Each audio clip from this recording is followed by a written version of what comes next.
یا ایھا الذین آمنوا آمنوا باللہ ورسولہ، اے ایمان والو اللہ اور اس کے رسول پر ایمان لاؤ۔ السلام علیکم ورحمۃ اللہ وبرکاتہ۔ بسم اللہ الرحمن الرحیم، نحمدہ ونصلی علی رسولہ الکریم، اما بعد۔ عام طور پر ایمان اور اسلام یہ دو الفاظ شریعت کے تناظر میں ہم بار بار سنتے ہیں۔ قرآن کریم میں، حدیث میں، شرعی نصوص میں یہ دونوں الفاظ بار بار آتے ہیں۔ کبھی ایمان کا لفظ آتا ہے، کبھی اسلام کا لفظ آتا ہے، کبھی مومن کا لفظ آتا ہے، کبھی مسلم کا لفظ آتا ہے۔ ان دونوں کے اندر کچھ فرق ہے یا دونوں ایک ہیں، الفاظ کا فرق ہے یا دونوں کے مراد اور معانی میں بھی فرق ہے۔ اس تعلق سے امام غزالی علیہ الرحمہ نے 3 رائے نقل کی ہے۔ پہلی رائے تو یہ بیان کیا ہے کہ یہ دونوں ایک ہیں، ایمان اور اسلام دونوں مترادف لفظ ہیں، دونوں ایک دوسرے کے معنی میں بولا جاتا ہے۔ ایمان کو اسلام کے معنی میں بولا جاتا ہے، اسلام کو ایمان کے معنی میں بولا جاتا ہے۔ دوسری رائے یہ بیان کی ہے کہ ان دونوں کے 2 معنی ہیں، دونوں ایک دوسرے سے نہیں مل سکتے ہیں۔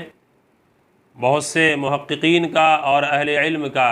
یہ قول ہے، یہ رائے ہے کہ ایمان اور اسلام دونوں کے 2 معنی ہیں اور دونوں ایک دوسرے سے جدا ہیں۔ تیسری رائے امام غزالی نے یہ پیش کی ہے بعض علماء کے حوالے سے کہ یہ دونوں الفاظ تو الگ الگ ہیں، ایمان کا لفظ الگ ہے، اسلام کا لفظ الگ ہے، لیکن دونوں ایک دوسرے کے ہم معنی ہیں اور دونوں ایک دوسرے میں داخل بھی ہو سکتے ہیں۔ ایمان کو اسلام کی جگہ پہ بولا جا سکتا ہے، اسلام کو ایمان کی جگہ پہ بولا جا سکتا ہے، اگرچہ کہ دونوں الفاظ الگ الگ ہیں اور دونوں کی ایک حقیقت ہے، دونوں کی اپنی ایک پہچان ہے۔ تو ایک طرح سے اگر علمی اصطلاح میں اس کو بولا جائے تو ان دونوں کے درمیان ایک رائے کے اعتبار سے تماثل کی نسبت ہے، یعنی توافق کی، اور ایک رائے کے اعتبار سے تباین کی نسبت ہے، اور ایک رائے کے اعتبار سے تداخل کی نسبت ہے۔ بہرحال یہ تو علمی الفاظ ہو گئے، لیکن آسان لفظ میں نے اس کو آپ کے حوالے کیا کہ آپ اسے سمجھ سکیں۔ اور یہ جو رائے علماء نے پیش کی ہے یہ ایسے ہی نہیں پیش کر دی۔ قرآن پاک کے الفاظ کی تشریح میں بہت سی رائے کا اختلاف ہوتا ہے، اور یہ اختلاف رائے معتبر ہے، یہ اختلاف رائے قابل اعتبار ہے، اور یہ اختلاف قابل احترام ہے، یہ علمی اختلاف ہے۔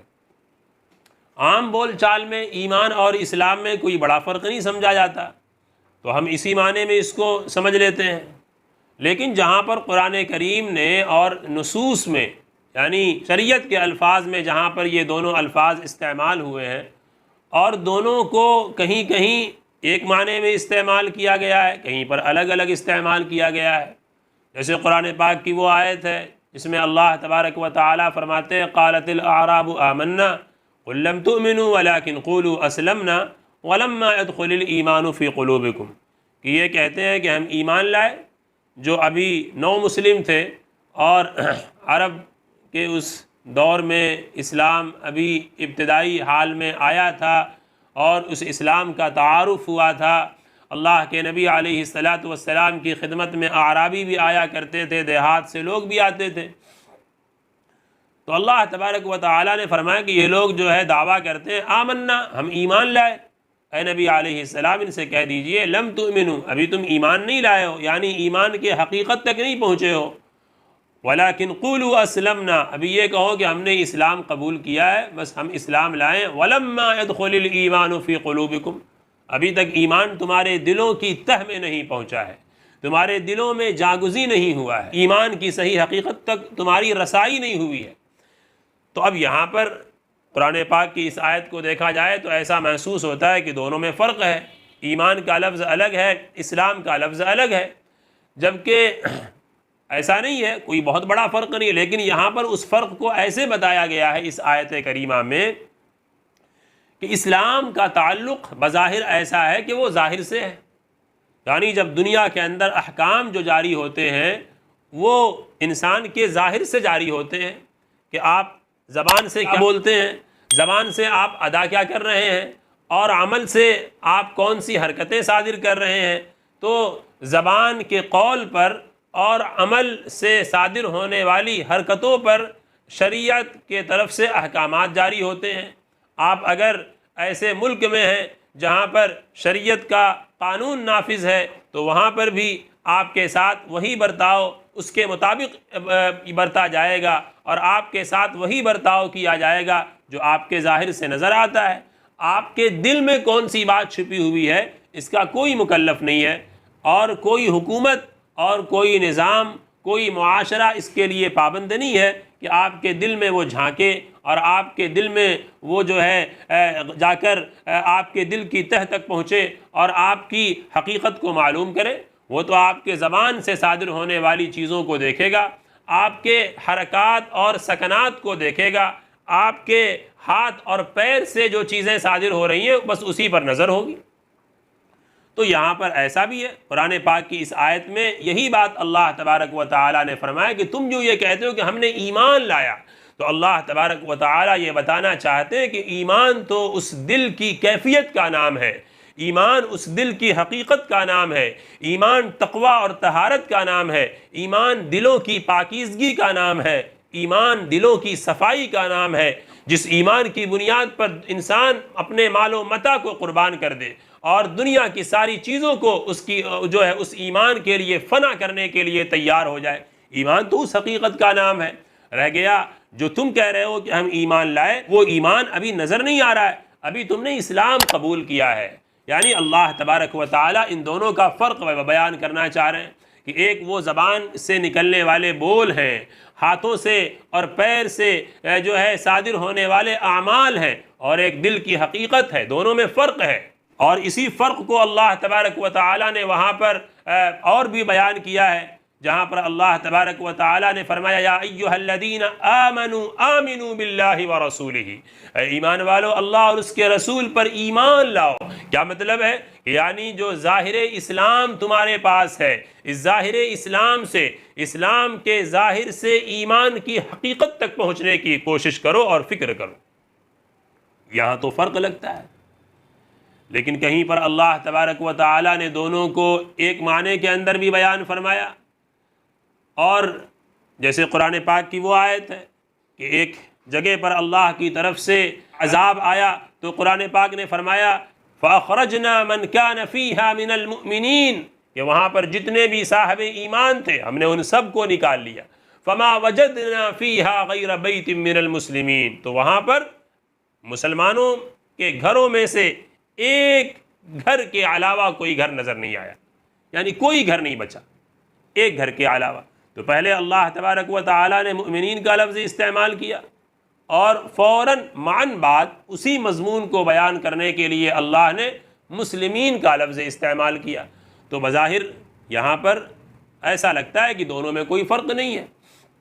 اسی وجہ سے یہ بعض علماء کی رائے ہے کہ دونوں یہ لفظی فرق تو ہے، معنی کے اعتبار سے، مفہوم کے اعتبار سے کوئی بڑا فرق نہیں ہے، لیکن ہمیں یہ جاننا چاہیے اگر ہم اس بات کو تسلیم کر لیں کہ یہ دونوں ہم معنی ہیں، کبھی ایمان اسلام کے معنی میں بولا گیا، کبھی اسلام کو ایمان کے معنی میں بولا گیا، اب ہم اس پر آتے ہیں کہ ایمان حقیقت کیا ہے۔ امام غزالی علیہ الرحمہ نے اس کے آگے یہ بحث کی ہے کہ ایمان کی اصل حقیقت کیا ہے، ایمان کس چیز کا نام ہے، یا اسلام اور ایمان اگر ہم مانے ہیں اور دونوں میں کوئی بڑا فرق نہیں ہے تو اس کی اصل حقیقت کیا ہے، ایمان کس چیز کا نام ہے۔ اگر آج ہم مومن ہیں اور ہم موحد ہیں اور ہمارا عقیدہ ہے اللہ تبارک و تعالیٰ پر، اور ہم اللہ کی ذات پر یقین رکھتے ہیں، اللہ کی صفات پر ایمان لاتے ہیں، آخرت پر ہمارا ایمان ہے، اچھی اور بری تقدیر پر ہمارا ایمان ہے، اور اللہ کے احکام کو ہم تسلیم کرتے ہیں، نبی پاک علیہ الصلاۃ والسلام کی رسالت کو ہم مانتے ہیں اور آپ کی وحی کو ہم آخری وحی مانتے ہیں اور آپ کے پیغام پر ہمارا یقین اور غیر متزلزل ایمان ہے، تو پھر یہ بات صاف ہونی چاہیے، یہ معلوم ہونا چاہیے کہ اس ایمان کی تعریف کیا ہے، ایمان کس چیز کا نام ہے۔ اس بحث کو امام بخاری علیہ الرحمہ نے بھی کیا ہے اور امام غزالی علیہ الرحمہ نے بھی یہاں پر کیا ہے، اور تقریباً دونوں بحثیں ملتی جلتی ہیں۔ امام بخاری نے بھی گفتگو کی ہے، امام غزالی نے بھی گفتگو کی ہے، اور اس تعلق سے اس زمانے کے اندر یعنی یہ وہ اسلام کا تقریباً وہ دور تھا جب عقائد میں بحثیں شروع ہو گئیں اور عقیدے میں بھی اختلاف پیدا ہو گیا اور عقائد میں بھی گروہ بندیاں ہونے لگیں اور مسلمانوں کے درمیان مختلف فرقے، گمراہ فرقے پیدا ہو گئے، جس طرح سے وہ گمراہ فرقے آج بھی پیدا ہو رہے ہیں اور قیامت تک پیدا ہوتے رہیں گے۔ یاد رکھنا چاہیے کہ دو طرح کے فرقے ہر زمانے میں ہوتے ہیں، ایک فرقہ باطلہ ہے اور ایک فرقہ ضالہ ہے۔ یہ دونوں کے دونوں فرقے وہ ہیں جن کا اہل سنت والجماعت سے کوئی تعلق نہیں ہے۔ ہم سب مسلمان اہل سنت والجماعت سے تعلق رکھتے ہیں، لیکن بعض مرتبہ اسلام کے نام پر ایسے فرقے کھڑے ہو جاتے ہیں جو باطل ہوتے ہیں، اور بعض مرتبہ اسلام کے نام پر ایسے فرقے پیدا ہو جاتے ہیں جو گمراہ ہوتے ہیں۔ ان دونوں کو سمجھنے کی ضرورت ہے تاکہ راہ راست کی رہنمائی ہو سکے، صحیح راستہ ہمارے سامنے ہو اور صحیح منزل کی تلاش میں ہم لگے رہیں۔ فرقہ باطلہ اور فرقہ ضالہ ہر زمانے میں پیدا ہوئے اور قیامت تک پیدا ہوتے رہیں گے، اور اللہ تبارک و تعالی نے اسی میں ہمارے لیے آزمائش رکھی ہے۔ قرآن پاک کہتا ہے قُلْ كُلٌّ يَعْمَلُ عَلَى شَاكِلَتِهِ وَرَبُّكُمْ أَعْلَمُ بِمَنْ هُوَ أَهْدَى سَبِيلًا۔ ہر شخص اپنے طریقے پہ کام کر رہا ہے، ہر شخص اپنے راستے میں مگن ہے اور اپنے راستے پہ چل رہا ہے۔ تمہارا خدا جانتا ہے من ہوا اہدیٰ سبیلا، کہ کس کا راستہ سب سے زیادہ بہتر ہے، اقرب الی السنہ ہے، سنت سے سب سے زیادہ قریب کون سا راستہ ہے۔ ایک مومن کو، ایک مسلم کو ہر دور میں اس کی تلاش ہونی چاہیے کہ ہم صحیح راستے پر رہیں۔ امام بخاری